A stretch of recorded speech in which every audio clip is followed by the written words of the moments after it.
Bienvenue à cet atelier qui sera animé par Nathalie McDuff, qui est la technicienne en documentation Carrefour de l'information.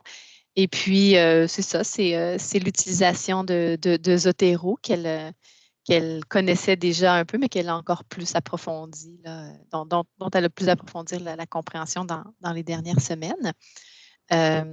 Et puis, c'est un complément intéressant là, à utiliser avec la zone métaux.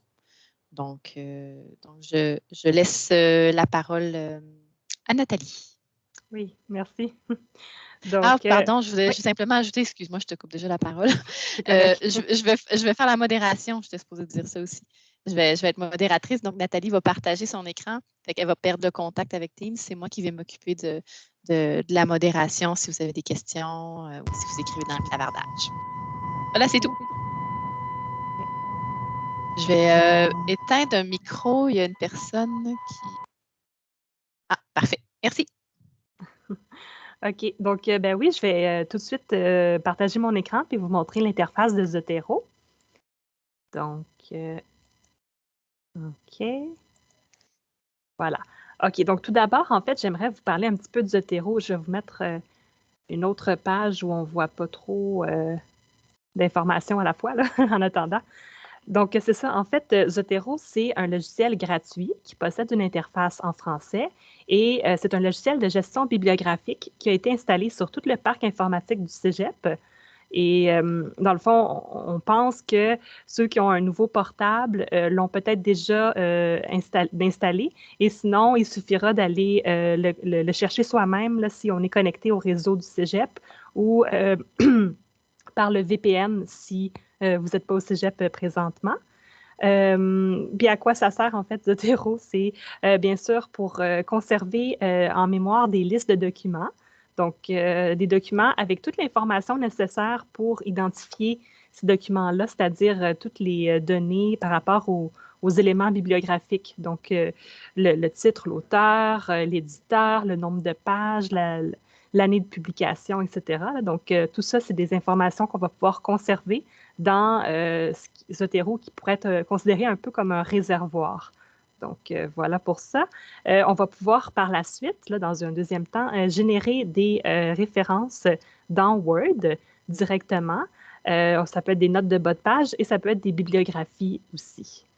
Et tout ça en fonction d'un style bibliographique choisi parmi une liste. Puis, on pourra aussi partager, si on veut, des références avec d'autres personnes. Donc, à vous de voir si ça vous conviendra. Quelques petites précisions par rapport à l'installation puis le paramétrage. Je vais vous montrer le site Internet sur lequel il faut aller pour l'installer si jamais vous voulez l'installer sur un ordi autre que celui du Cégep. Donc, tout simplement, zotero.org/download. Et dans le fond, il y a comme deux sections, deux parties, deux étapes. Il faut d'abord télécharger le logiciel comme tel. Vous allez l'avoir ensuite là, dans vos logiciels. Et il faut installer un connecteur pour un navigateur Internet. Donc ça fait en sorte qu'à chaque fois que je vais vouloir l'utiliser, je vais l'avoir dans ma page en haut à droite. Et d'ailleurs, pour savoir si on l'a installé correctement, il y a deux choses qu'il faut vérifier. Est-ce qu'on a en haut à droite, là, dans la barre de navigation, un icône qui va prendre différentes formes dépendamment du document? Donc là, ça, c'est une page web, mais des fois, ça va être un autre symbole. Je vais vous le montrer tout à l'heure. Et l'autre chose qu'il faut vérifier, c'est si on a un onglet dans Word qui s'appelle Zotero, qui serait ajouté là, en haut dans la barre des tâches. Donc, ça, c'est les deux choses à vérifier pour être sûr que ça fonctionne.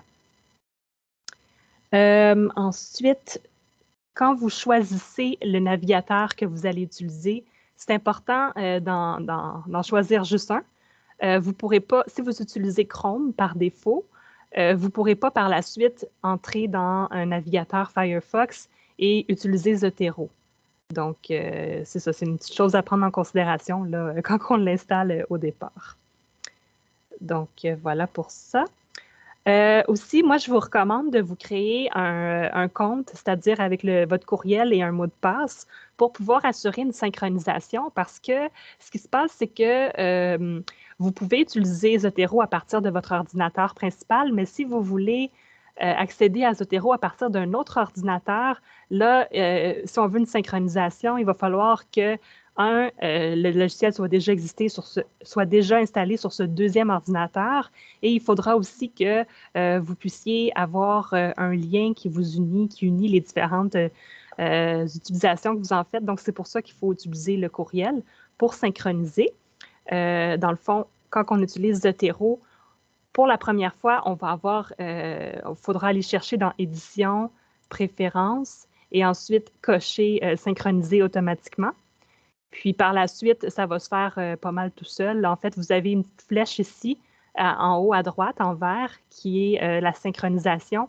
Et c'est un petit peu quand on fait enregistrer dans un document Word. Une fois de temps en temps, ça le fait tout seul, mais pour un peu plus de prudence, des fois, après avoir rajouté quelque chose d'important, on peut aller cliquer dessus. Ça peut aider. Donc, voilà pour ça. OK. Donc, je vais vous montrer l'interface comme telle de Zotero. Donc, il y a 3 sections distinctes, donc à gauche, au centre et à droite. À gauche, vous avez la liste de en fait, vous avez votre bibliothèque et les différentes collections. Donc, les collections, c'est les dossiers, tandis que la bibliothèque, c'est l'ensemble de toutes les références que vous avez. Donc, si je clique ici, vous allez voir, là, rien n'est classé. Là. Il y a tout. Tout est là. Par contre, si je rentre dans les différentes sections, là, je vais avoir seulement ce qui est dans cette collection-là. Puis vous pourrez avoir aussi une sous-collection. Par exemple, ici, j'ai mis ballet à l'intérieur de danse, par exemple. Donc, ces collections-là, c'est vous qui les créez, tout simplement en ajoutant ici une nouvelle collection. Là, je pourrais mettre test démo, bon, pour aujourd'hui, par exemple. Et bon, là, il n'y a rien parce que je viens de le créer puis je n'ai pas encore rien importé. Mais c'est ça, tout ça pour vous dire que c'est vous qui choisissez votre arborescence, là, votre structure de dossier. Est-ce que vous mettez des sous-dossiers, vous pouvez, des sous-sous-dossiers, etc. Là, vous pouvez vous amuser avec ça. Puis, dans le fond, c'est ça. Vous pouvez mettre des choses significatives pour vous. Ça peut être les noms de vos cours, ça peut être des sujets d'intérêt, ça peut être, moi j'ai mis ici à évaluer, on pourrait mettre lecture potentielle ou à vérifier, toutes sortes de choses, là, dépendamment de vos besoins. Donc, c'est ça. C'est pas mal ça pour l'instant. Ensuite, lorsque vous importez des notices, je vais le faire avec vous dans un instant, c'est important que ce logiciel-là, Zotero, soit ouvert. Donc, vous le voyez ici, il est ouvert. Bon, vous pouvez bien sûr le baisser, réduire la fenêtre, là, mais vous ne pouvez pas essayer de télécharger quelque chose si le logiciel n'est pas ouvert une première fois, parce que ça ne fonctionnera tout simplement pas. Ça va vous dire qu'il ne parvient pas à le faire. Donc là, ça va vous indiquer que, ah oui, c'est vrai, j'ai oublié d'aller l'ouvrir. Donc, important de se souvenir. Ensuite, vous pouvez naviguer à différents endroits. Moi, je me suis mis quelques petits exemples ici. J'ai pris le catalogue COA, donc le catalogue de la bibliothèque. Je me suis mis déjà quelques petites références là, pour qu'on puisse faire des exemples ensemble, pour ne pas perdre trop de temps. Et là, vous voyez en haut à droite, vous avez le petit symbole, l'icône qui représente, dans ce cas-ci, un livre, parce qu'il a été capable de détecter que ça, c'est une monographie. Donc, il m'offre comme symbole un livre. Donc là, je peux cliquer là-dessus et décider dans quelle catégorie je veux enregistrer l'information relative à ce document-là. Donc, tous les éléments bibliographiques vont être sauvegardés. Donc là, je choisis dans Test démo, terminé. Et là, si je retourne dans Zotero, on va voir Test démo. J'ai cette référence-là qui est apparue, donc le titre du document. Donc, au centre, je vous disais à gauche, on a tout ce qui est les collections, donc les dossiers. Et au centre, on choisit l'une des références pour qu'à droite, on puisse avoir le détail de ce qu'elle contient, toute l'information. Et lorsque l'information apparaît, il y a des petites choses qu'il faut qu'on aille corriger une fois de temps en temps parce que, bon, les outils, celui-là, comme bien d'autres ne sont pas parfaits. Par exemple, ici, je vois tout de suite qu'il y a une petite, quelque chose à corriger. Donc, tout ça, je peux corriger ça à volonté, là, il n'y a pas de problème. Donc, voilà, j'ai une référence déjà d'installer.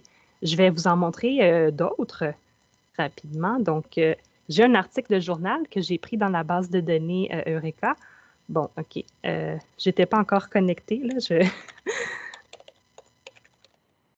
peux prendre le C'est temps long. de le faire.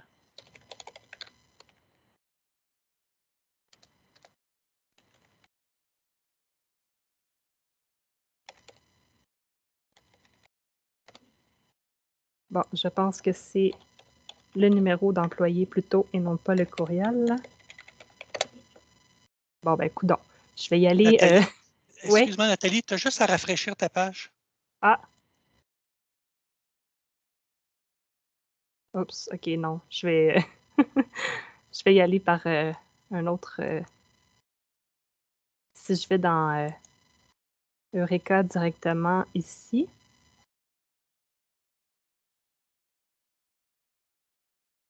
Bon, puis si je remets mon... Oups, non, ça c'est YouTube, pardon. Pardon. C'est pas grave, c'est vraiment pas grave. OK, je retourne dans mon document Word. J'ai fait ça pour ne pas perdre de temps, mais bon. Déjà, c'est assez efficace. Tu copies ton lien au centre, c'est ça? Ou Je l'avais collé en haut. Ça n'a pas fonctionné.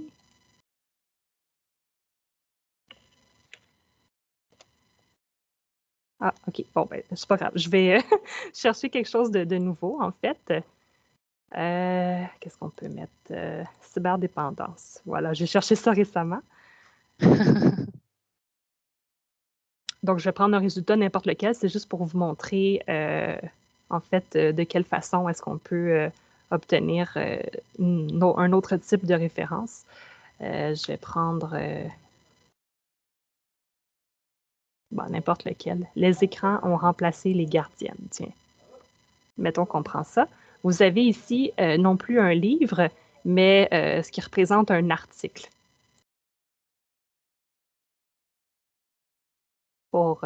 Parce que c'est un article de périodique. Donc, si je retourne dans Zotero, ils l'ont apporté, ça a été importé. Et là, bon, je pourrais faire des corrections si jamais je me rends compte que c'est pas correct. Donc, voilà. Puis, je vais vous montrer un dernier, là, juste avec un enregistrement vidéo, juste pour vous montrer que le logo, le petit symbole utilisé change à chaque fois. Bon, ça, c'est un enregistrement, en fait, d'une formation sur les compétences numériques. Et vous avez ici un autre symbole, encore une fois. Donc, voilà. Et c'est important ici de remarquer que le type de document, ça peut varier. En fait, il y a plusieurs choix.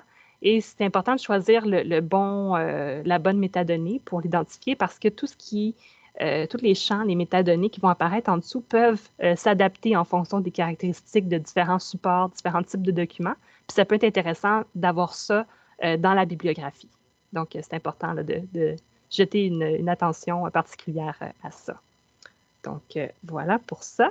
C'est sûr que, idéalement, quand on magasine là, de l'information par rapport à des notices, des documents, si on va dans des sites comme des catalogues de bibliothèques, on risque d'avoir une information de meilleure qualité que si on se contente d'aller dans un site de librairie où des fois, toute l'information n'est pas présente.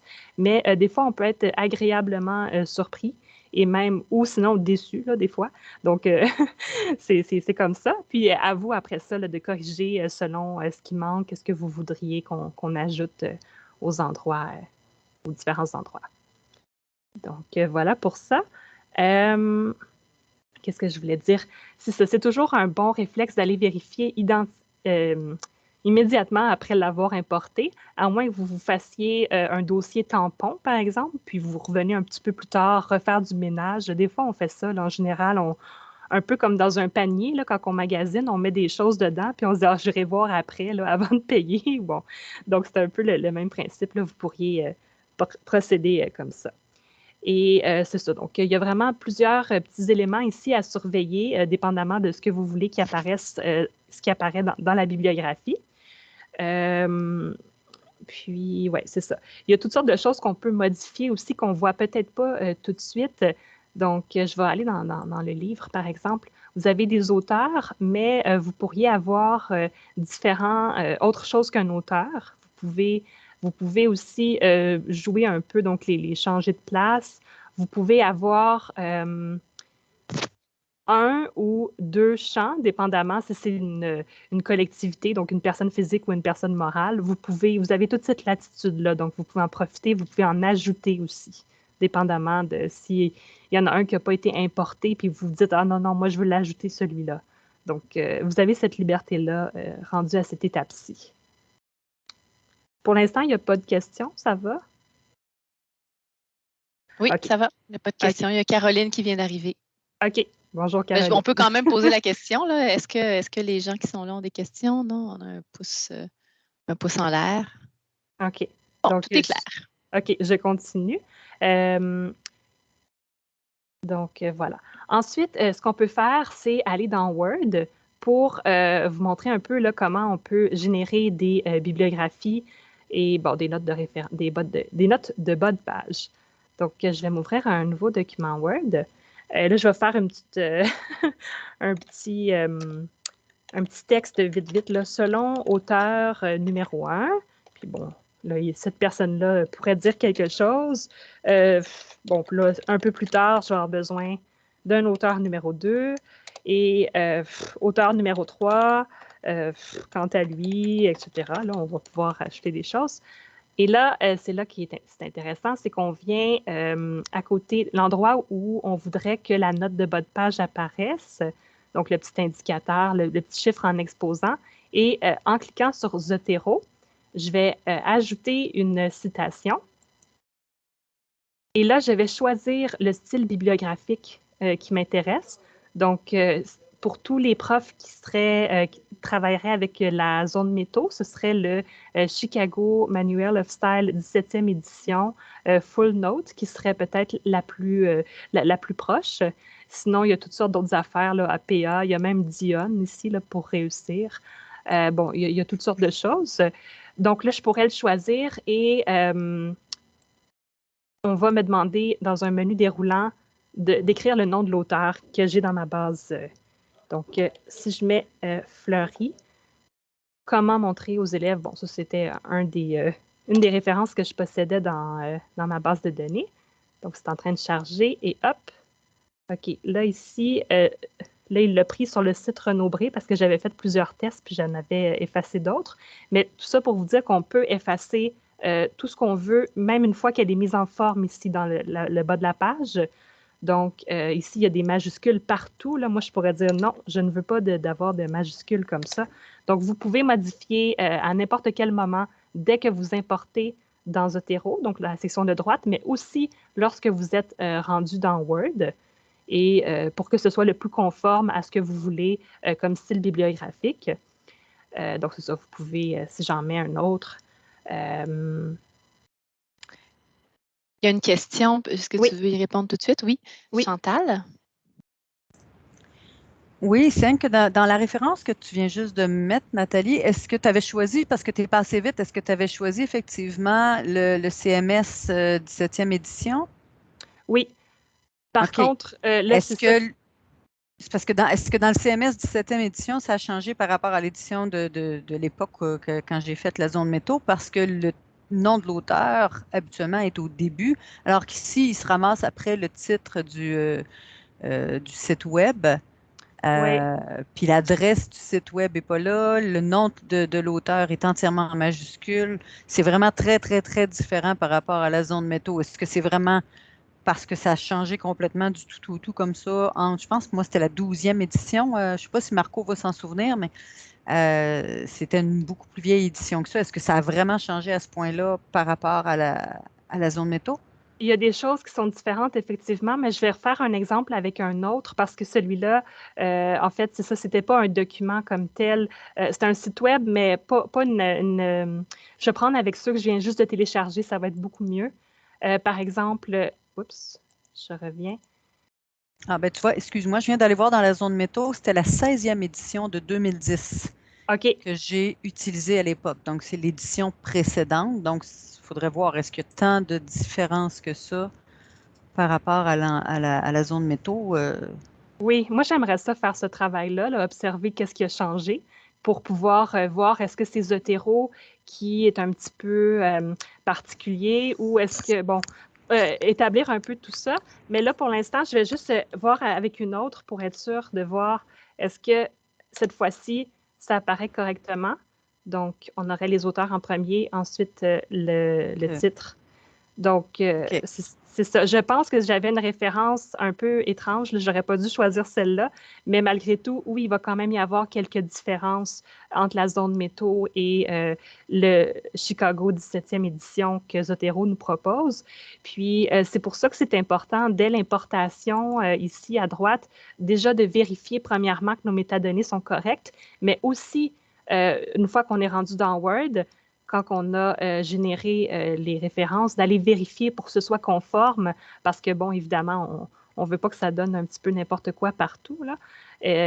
Bon, surtout pour des étudiants aussi qui sont dans des programmes préuniversitaires qui vont continuer à faire des travaux de recherche, consulter des documents comme ça à l'université par la suite. On veut qu'ils soient en mesure de reconnaître les différentes composantes d'une notice bibliographique, puis d'avoir cette rigueur-là en ce moment, en attendant qu'on puisse voir là, qu'est-ce qui se passe.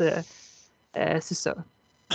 OK. J'aurais une sous-question. Oui. Si dans les métadonnées, quand il y a tout, par exemple, les auteurs, l'éditeur et tout ça, supposons que l'auteur est écrit en majuscule dans les métadonnées, est-ce que Zotero, quand il va faire la référence, va laisser automatiquement l'auteur en majuscule ou il va s'adapter selon la méthode qui requiert des fois, il y a certaines méthodes c'est en majuscule, d'autres c'est en minuscule, le nom de famille de l'auteur. Est-ce qu'il va s'adapter à ce moment-là ou il garde ça tel quel? Je ne suis pas certaine, on va faire un test tout de suite. Si je mets Dominique Goubeau en majuscule, puis que je laisse l'autre en minuscule, on va voir. Oups. On va voir qu'est-ce qu'il nous dit à ce moment-là.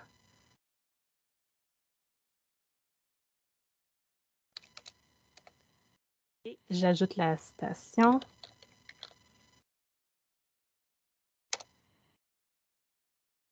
Il va le laisser en majuscule. OK, Ouais. donc même si on lui dit que c'est la telle méthode et que la méthode commande telle façon de le transcrire, il ne va pas nécessairement s'adapter à la méthode. Il se fie essentiellement aux métadonnées. Oui. C'est OK. pour ça aussi, Wilson et Lafleur, si je ne l'avais pas corrigé, en fait, les petites affaires qu'on avait avant et après, les symboles, il l'aurait gardé. Ça, j'avais vérifié. Mais pour l'auteur, j'avoue que ça, je ne savais pas.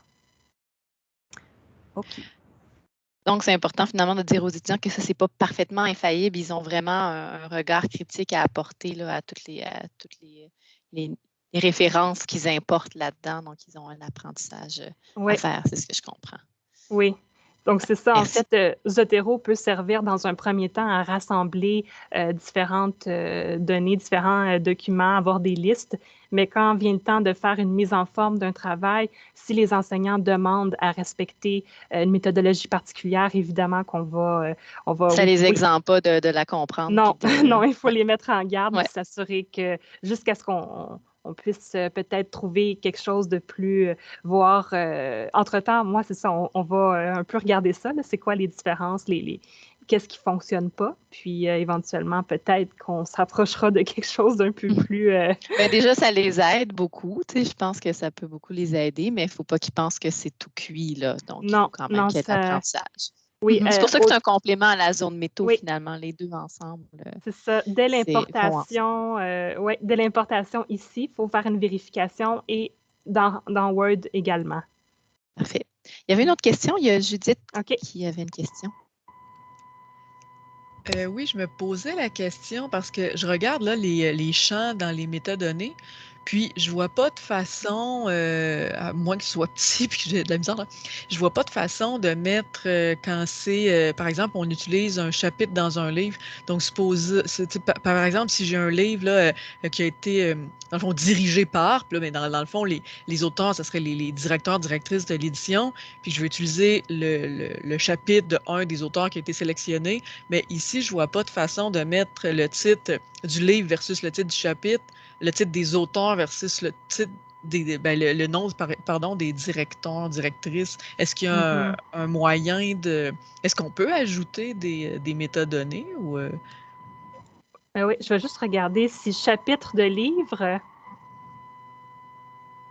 Donc, si je vais dans le chapitre de livre, je vais avoir un premier titre ici et un deuxième titre. Il faudrait faire un test. C'est bon, ben super. Mais où est-ce que tu as été pour... ça a passé vite, j'ai pas vu comment tu as fait pour l'ajouter. C'est dans type de document. Je vois. C'est ça, c'est un peu ça que je vous disais tantôt par rapport au fait que quand on choisit un format, un type de document, les métadonnées vont s'ajuster en fonction des caractéristiques qu'on a besoin pour faire une bibliographie qui contient ces particularités-là. Mais là, je n'ai pas fait de test avec le chapitre. Après ça, bon, dans auteur, on a directeur de collection, éditeur aussi, à ne pas mélanger avec maison d'édition ou même édition comme deuxième édition, par exemple. Il faudrait faire plusieurs tests. Moi, je vous avoue que je n'ai pas eu le temps, avant cette formation-ci, de dresser toutes les petites particularités, de pouvoir répondre en avance. Mais oui, moi, je voulais faire le travail avec la zone métaux, d'aller comparer avec des petites mises en situation, de voir qu'est-ce qui fonctionne du premier coup avec Zotero, puis qu'est-ce qui ne fonctionne pas. Puis ensuite, aller voir c'est quoi les ajustements qu'on pourrait avoir à faire. Super, merci, parce qu'en tout cas, ça semble... quand on le sait qu'on peut aller cliquer sur ces petits... pour ajouter l'information, ça répond à mes questions. Super. OK, c'est bon. Donc, c'est ça, je vais continuer ici dans Word, toujours pour vous montrer c'est ça, comment rajouter pour faire la bibliographie. Je vais en faire un dernier, mettons. Là, j'ai vu, j'avais quelqu'un qui s'appelait Bernier. Les écrans ont remplacé les gardiennes. OK, j'avais effacé ma précédente, on dirait. Oui, je l'avais effacée. Je vais la rajouter. Excusez-moi, ce ne sera pas long. C'était Goubeau, je pense. Oui. OK. Donc là, j'ai deux références différentes. C'est suffisant pour vous montrer la prochaine étape qui est ajouter une bibliographie. Donc, tout simplement, il a été capable d'y mettre en ordre alphabétique, d'aller chercher ceux que j'avais utilisés, qui sont mes notes de bas de page.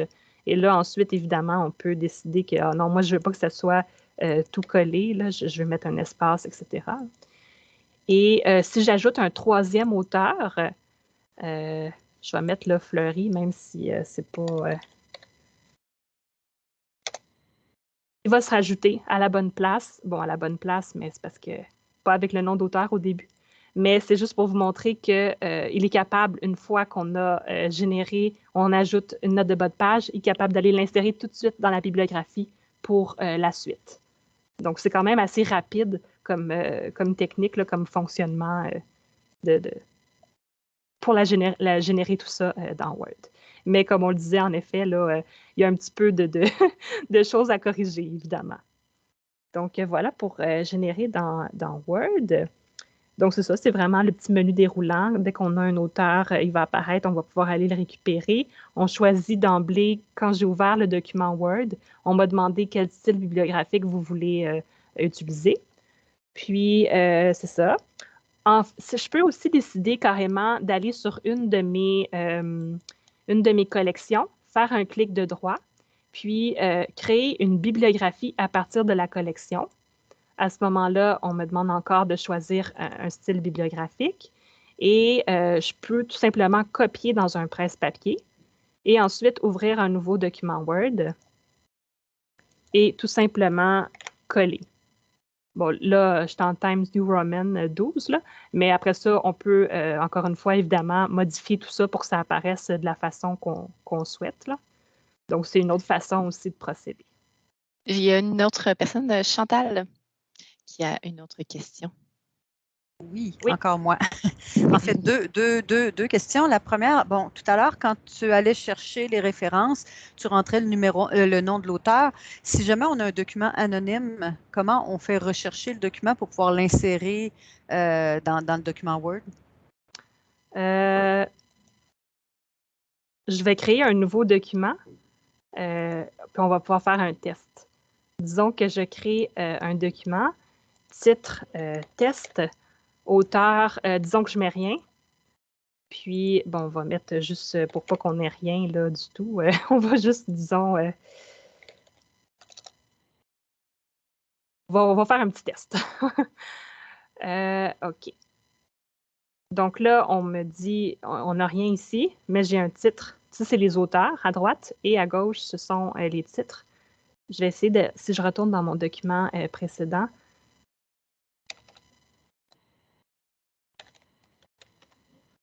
Puis, bon, excusez-moi, j'ai accroché la page, la touche des majuscules.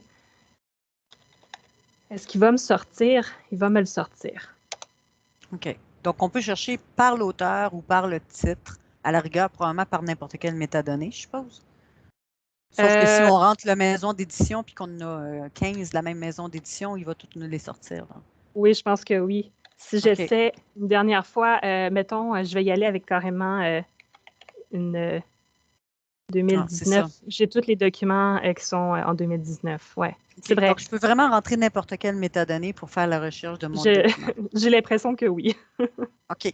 Ma deuxième question, c'est que juste avant que je commence à parler, tu as généré une bibliographie et on voyait entre autres là, que toutes les références étaient collées les unes sur les autres. Il n'y avait pas un espace, une ligne qui était passée entre chaque. Est-ce qu'on peut paramétrer nous-mêmes la mise en page de la bibliographie dans Zotero ou il a une seule façon de la présenter, puis il faut que je corrige manuellement pour aller rajouter après ça un alinéa entre chacune de mes, un interligne, pardon, entre chacune de mes références? Je ne sais pas, je le prends en note, puis je vais essayer de regarder. Parce que, bon, c'est sûr que les étudiants, c'est rare qu'ils ont des si longues bibliographies que ça, mais bon, on ne sait jamais.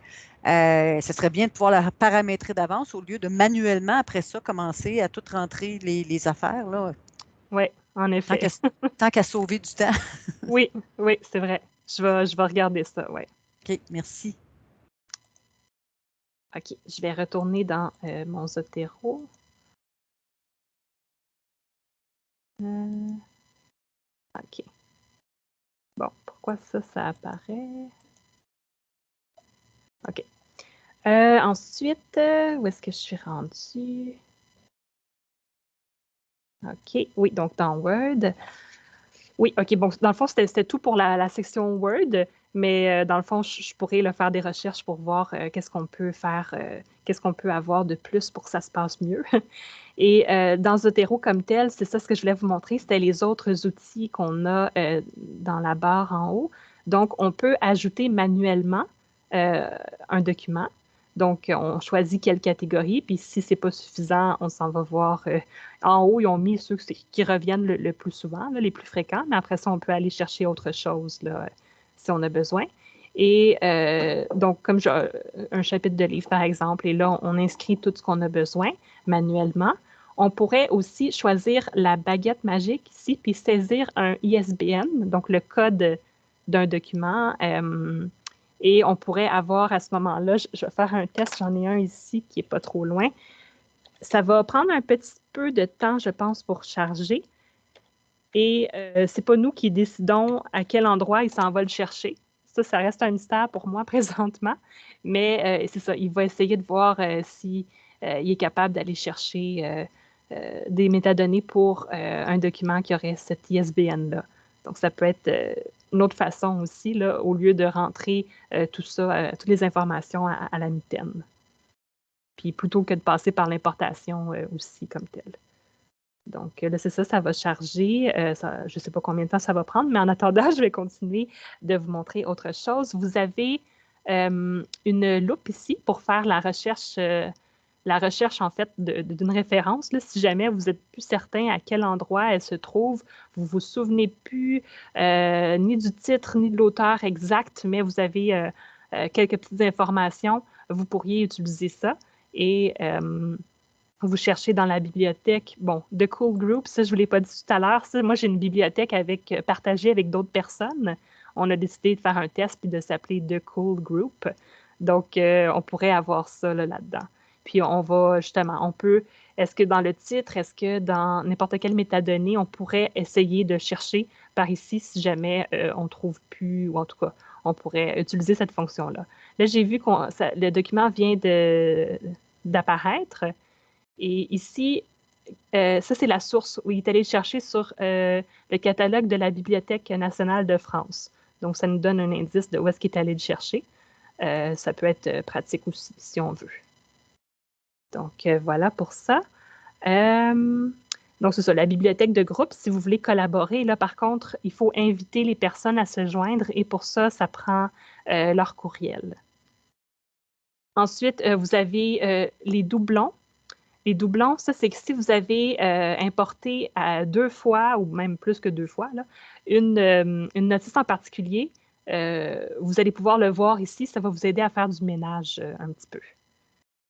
Sinon, pour tout ce qui est la gestion des dossiers comme tel, vous pouvez toujours faire du glisser-déposer. Par exemple, si je voudrais mettre ça ici, dans la collection test démo, je peux le glisser. Par contre, il reste là parce que... attendez. Ouais. Vous avez, à chaque fois que vous avez du glisser-déposer, en fait, c'est pas du couper-coller, mais c'est du copier-coller. Donc là, à ce moment-là, si vous voulez le supprimer, il va falloir retirer le document de la collection. Et là, il va disparaître. Puis, si vous voulez supprimer, parce que là, en ce moment, il apparaît à la fois dans ma collection, il est ici, mais il est aussi dans ma bibliothèque au complet. Donc, il est ici. Si je veux le supprimer une bonne fois pour toutes, là, je dois mettre le document à la corbeille et non pas simplement retirer de la collection. Si je fais... oups, pardon, ici. Retirer le document de la collection, il va quand même demeurer présent dans la bibliothèque comme telle. Donc, c'est ça. Si vous voulez faire du ménage, prenez juste en considération que si ça ne supprime pas du premier coup, c'est normal. C'est comme ça que c'est organisé. Donc, voilà pour ça. Vous pouvez aussi déplacer plusieurs en même temps, là, si vous voulez, en les sélectionnant. C'est une autre façon que vous pouvez faire pour gagner du temps. Ça, je l'ai dit, c'est bon. Pour tout ce qui est l'affichage en général, là, ici, on a le titre comme tel. Je vais me mettre au début. En cliquant sur titre, j'ai en ordre alphabétique de titre, mais je pourrais cliquer sur créateur, donc qui correspond plutôt aux auteurs, et les avoir, eux, en ordre alphabétique. Donc, c'est plusieurs façons de procéder là, selon ce que vous préférez. Si vous cherchez quelqu'un, vous dites « Ah, je ne me souviens pas du titre, est-ce qu'il y avait un déterminant au début du titre? Mais je me souviens que l'auteur, c'était ça. » Donc, vous pouvez aller le chercher de cette façon-là aussi. Ensuite, vous pouvez ajouter une pièce jointe à un document. Par exemple, si je voulais... si ce document-là, ici, sur Eureka, venait avec... je pouvais le télécharger en PDF. Ça, c'est pas le bon, là, mais quand même, juste pour vous montrer un exemple, on pourrait l'avoir ici. Donc, ça vous donne un lien direct. En fait, vous pouvez télécharger, ouvrir le document comme tel. Donc, c'est ça, c'était un article sur la cyberdépendance. Donc, vous pourriez faire ça. Par contre, il faut faire attention parce que vous n'avez pas un espace de stockage illimité. Donc, il y a quand même des limites à un certain moment. Donc, voilà pour ça. Aussi, vous pouvez rajouter une note. Par exemple, ici, je pourrais... là, j'ai déjà une note par défaut qui a été téléchargée, mais je pourrais en ajouter une, puis je pourrais supprimer celle-là. Je pourrais dire, par exemple... page 12, 13, bon là, je vais mettre n'importe quoi, là, mais très intéressant, hein, ou quelque chose comme ça. Me mettre des points de repère, des indications, par exemple, n'importe quoi que vous pourriez vouloir, un peu comme un post-it là, que vous metteriez quelque part par rapport à ce document-là. vous pouvez procéder comme ça. Puis, vous avez aussi des étiquettes comme telles. Donc, si je retourne dans ma bibliothèque au complet, des fois, il y a des mots qui ont été indexés par défaut. Puis là, je peux les retrouver ici. Est-ce qu'il y avait une question? Oui, oui. Il y avait Chantal qui avait une question. OK. Oui, OK, j'ouvre mes affaires. Écoute, c'est super intéressant ce que tu viens de montrer. Donc, ce que ça signifie, par exemple, on peut demander, je sais qu'il y a plusieurs professeurs qui demandent à leurs étudiants de faire des bibliographies commentées ou de faire des fiches de lecture. Donc, Oui. je pourrais concrètement dire à mes étudiants, vous allez dans Zotero, vous trouvez vos documents que vous installez, que vous téléchargez dans Zotero et vous faites des commentaires avec les notes que tu viens de faire. Oui. Et là, je leur demande de se créer une bibliothèque de groupe où ils vont m'inviter moi. Et je pourrais à ce moment-là, et donc ils mettent tous les documents dans la bibliothèque de groupe. Je n'ai pas accès à leur bibliothèque personnelle, je suppose, mais j'ai accès à la bibliothèque de groupe où est-ce qu'ils m'ont plugué. Oui. Donc, je pourrais, moi, rentrer dans leur Zotero et après ça, aller corriger qu'est-ce qu'ils ont fait comme fiche de lecture ou qu'est-ce qu'ils ont fait comme annotation de leurs différents documents. Oui, Ça serait absolument. possible, ça? Oui, OK. par contre, je ne sais pas si on reste à quel point. Je pense que la fenêtre était quand même assez grande, là. Je ne sais pas si on peut écrire à volonté jusqu'où. Il faudrait faire des tests. Mais oui, comme tel, ça fonctionnerait. OK. Ouais. Puis il faut vraiment, c'est ça, procéder à la création d'une bibliothèque là, de groupe où plusieurs personnes sont invitées. Et là, ça prend un petit peu de communication aussi là, pour pas que quelqu'un supprime quelque chose par erreur. Un petit peu de... OK. Ouais. Mais là, moi, ça veut dire, est-ce qu'il y a un nombre limite de bibliothèques de groupe que je peux créer? Parce que si j'ai, je ne sais pas moi, 36 étudiants dans mon groupe, je vais avoir 36 bibliothèques de groupe là, identifiées à chacun de mes étudiants. Est-ce que ça, c'est trop? Parce que tu parlais d'une limite, par exemple, pour télécharger des documents. Est-ce que c'est la même chose pour le nombre de bibliothèques de groupe? Je vais faire des tests. Je vais regarder ça. OK. Je sais pas mais je sais que j'ai vu des personnes, j'ai vu des captures d'écran de Zotero quelque part où il y en avait vraiment plusieurs, mais je n'ai pas vu s'il y avait une limite comme telle. OK. Bien, je te remercie beaucoup. On a beaucoup de questions. Dans le fond, c'est ça. Je ne sais pas si... je ne l'ai peut-être pas mentionné, je pense que j'en parlais avec Sabrina au départ. Moi, j'ai en fait rencontré ce logiciel-là pour la première fois en 2018 dans le cadre de mes études en technique de la documentation. Mais après ça, c'est ça, il nous le montrait rapidement. Je n'ai pas encore eu l'occasion de l'explorer de plus en plus en profondeur. Je le fais depuis quelques jours pour essayer de vous montrer ce que ça peut vous offrir. Mais oui, en effet, si vous avez des questions, là, moi, je vais aller un petit peu plus, continuer à explorer ça pour pouvoir voir qu'est-ce qu'on peut faire. Ouais. Merci beaucoup. Ça fait plaisir. Donc, dans le fond, c'est ça, j'avais presque fini. Je voulais juste vous montrer, c'est ça, les étiquettes, en fait. Donc, ça, c'est ce qu'on peut avoir. Vous pourriez, c'est ça, avoir... là, je me mélange un petit peu, par exemple, entre les notes et les étiquettes.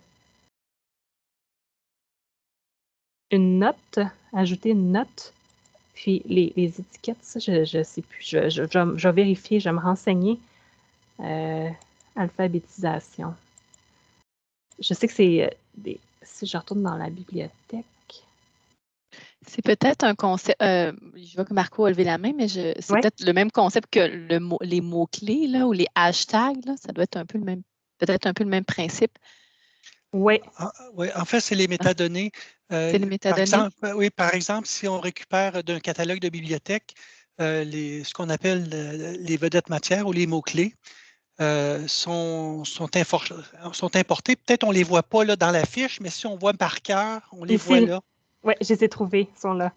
Évidemment, si on utilise un catalogue anglophone, il va importer les marqueurs ou les vedettes matières ou les sujets là, en langue anglaise.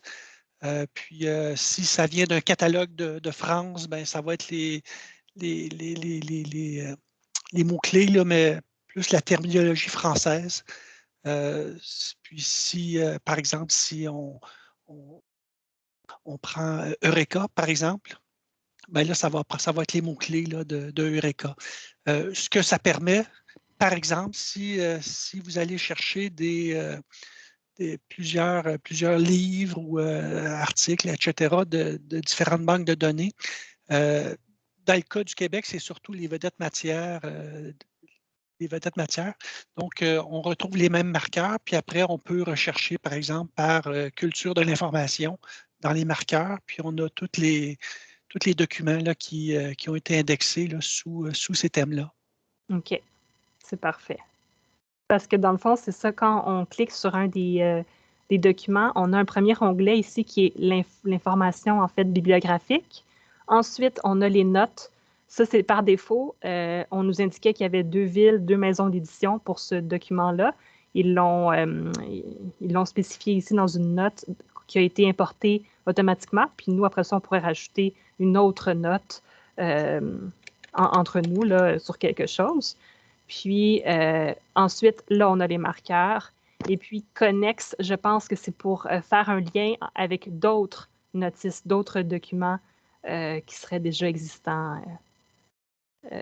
Oui, pour se dire un peu comme voir aussi celle-là ou peut-être un autre auteur, une autre édition. Donc, on pourrait trouver une utilité à ça. Ouais. Puis, sinon aussi, je voulais vous montrer, donc ici, je vous ai montré les collections que j'avais. Ensuite, bon, mes publications, ça, je n'ai pas exploré ça, mais on nous dit qu'éventuellement, on peut, si on veut, partager une liste avec, c'est ça, sur le web, on dirait, là, sur un profil qu'on pourrait se créer. Ajouter seulement des travaux que vous avez vous-même créés, pour des droits, évidemment. Là. Puis ensuite, les doublons, ça, je l'ai dit, les repères. On pourrait décider de fusionner au lieu de les effacer une par une. Là. Par contre, il faut vérifier s'ils sont identiques, s'il y en a une qui contient davantage d'informations qu'une autre et décider là, laquelle qu'on veut finalement. Puis non classés, ce serait tous les documents qui ne sont dans aucune de mes collections, mais qui sont dans la bibliothèque, sans avoir été rangés dans un de ces dossiers-là. Et puis la corbeille, bien sûr, que vous pouvez supprimer. Mais vous pouvez aussi restaurer vers la bibliothèque. Donc, si vous vous êtes trompé, vous pouvez le sauver. Ouais, c'est pas mal ça. Est-ce qu'il y aurait d'autres questions?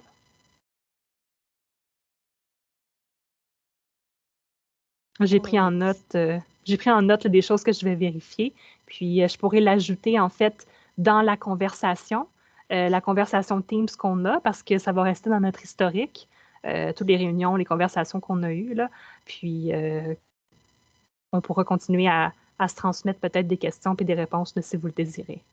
Oui. Il y a Marco qui vient de lever la main. Oui. En fait, peut-être rajouter 2-3 informations. Okay. On a la bibliothèque qui dispose de plusieurs banques de données. Par exemple, Érudit, Kern, Repères, etc.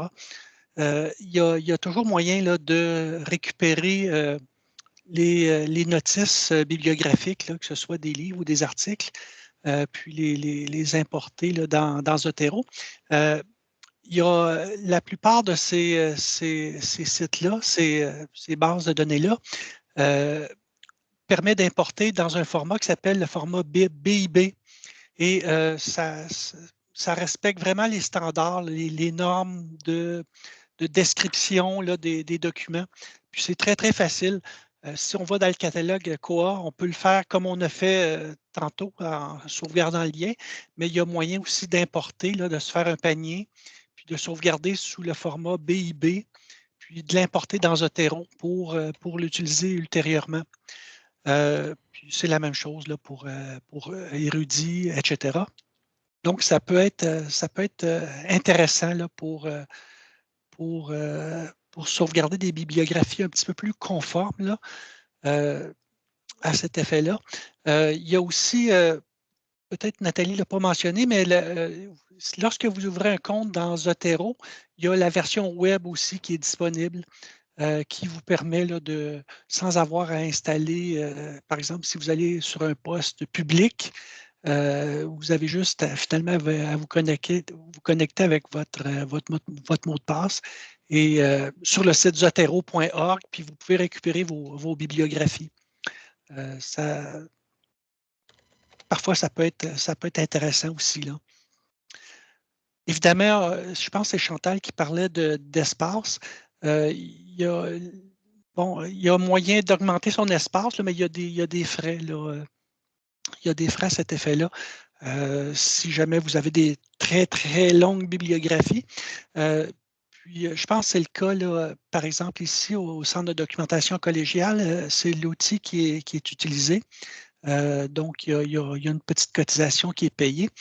Juste aussi une autre chose, Zotero, c'est un standard. On peut exporter aussi nos données vers d'autres outils bibliographiques.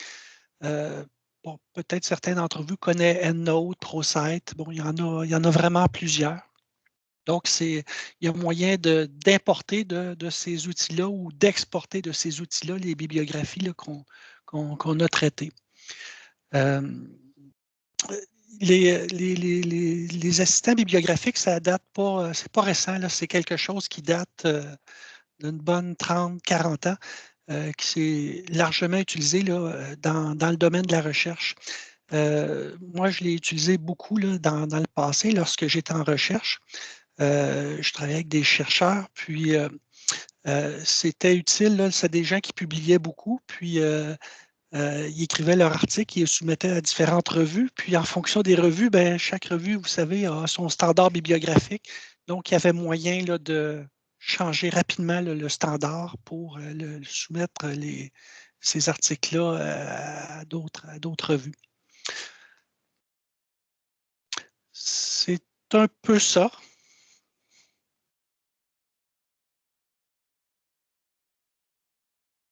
Merci, Marco. Décision.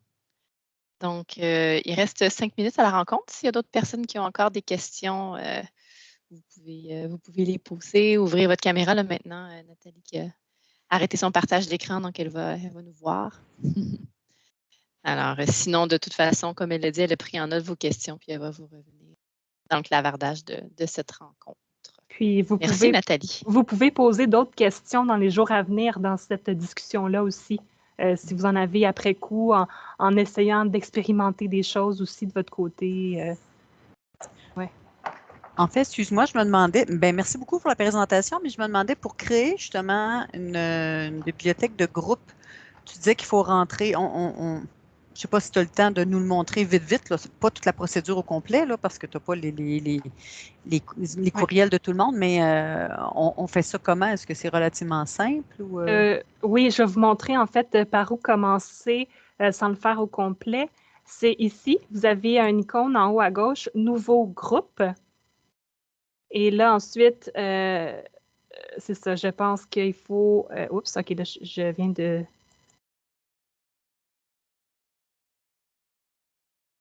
Nouveau groupe ou nouveau flux, peut-être? Je sais que c'est par ici, mais après ça, faudrait que je regarde... Oh, non, OK. Ouais, je pense que c'est nouveau groupe. Puis là, je ne sais pas si... Oui, il faut d'abord se connecter et ensuite, on va avoir... ça va nous inviter à écrire... Je pourrais faire un test, si vous voulez, avec vos courriels. OK. OK. Donc là, tu disais, si on veut l'installer, parce que moi, je vois que je ne l'ai pas sur mon ordi. En tout cas, je n'ai pas d'onglet Zotero dans mon Word. Si je suis à distance, il faut que je me plug sur le VPN et après ça, je m'en vais le chercher sur Internet ou il est en quelque part sur l'intranet du collège ou où est-ce que je le récupère? Sur l'image, attendez, comment ça s'appelait? Je pense que ça va se trouver sur le bureau à ce moment-là Ouais. automatiquement, mais oui, c'est Caroline qui est allée chercher l'information. Oui.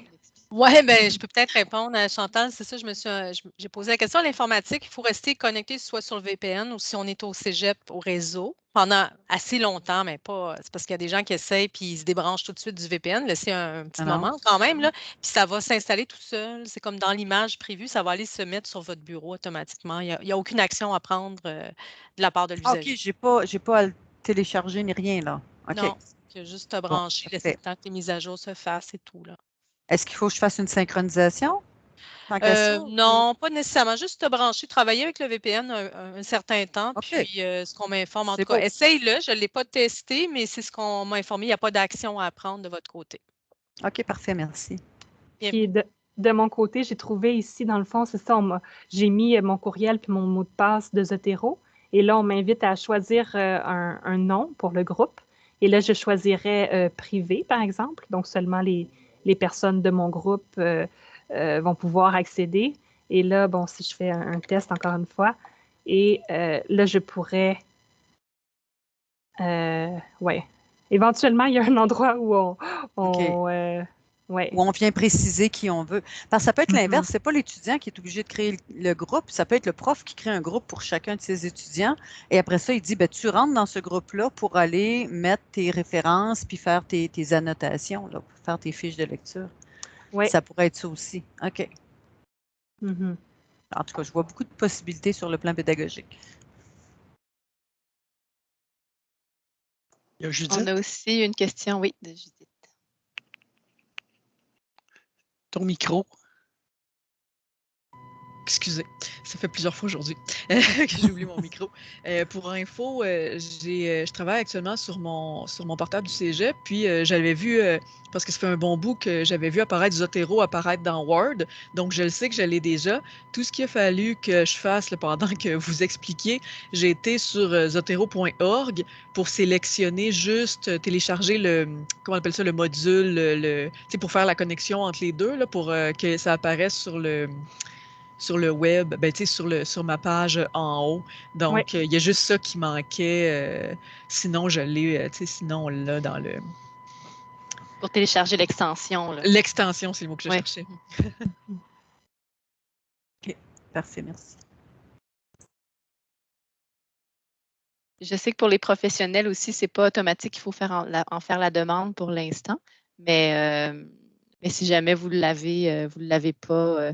en fait, éventuellement, ça va être comme pour les enseignants. Là, il va y avoir accès aussi directement à partir du VPN ou bien du réseau du cégep.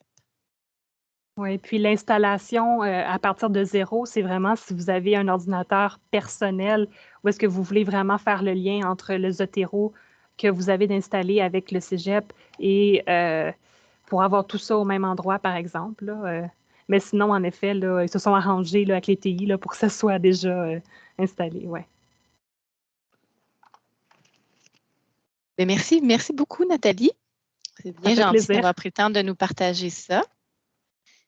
Merci beaucoup. Donc, on va se souhaiter un bon après-midi, puis on sait qu'on peut aller vers toi si on a des questions pour ça. Oui, donnez-moi un petit délai, le temps que je trouve la réponse. Oui. Mais oui, ça va me faire plaisir de devenir votre personne ressource pour ça. Oui. Merci beaucoup. Parfait. Merci. Bon après-midi. Merci. Bonne journée. Au revoir. Au revoir. Merci, Nathalie. Au revoir.